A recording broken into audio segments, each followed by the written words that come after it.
అత్యంత భక్తి భావంతో గణనాథులకైతే ఆరతి ఇస్తున్నారు. ముందు గణేష్ నిమజ్జనాల ముందు చూడొచ్చు మీరు. హైదరాబాద్ ట్యాంక్ బండ్లో వివిధ విగ్రహాలు అయితే వచ్చాయి. అన్ని విగ్రహాలకైతే ముందు పూజలు పురస్కారాలు చేసిన తర్వాతే భక్తిభావంతో నిమజ్జనానికి అయితే పంపిస్తున్నారు.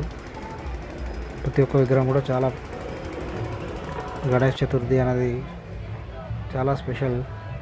సంవత్సరం ఒకసారి వస్తుంది, అతిపెద్ద పండగ. అద్భుతమైన విగ్రహాలు, రంగు రూపు చక్కటి విగ్రహాలు, వివిధ రూపాలలో గణనాథులు అయితే కొలువు తీరారు.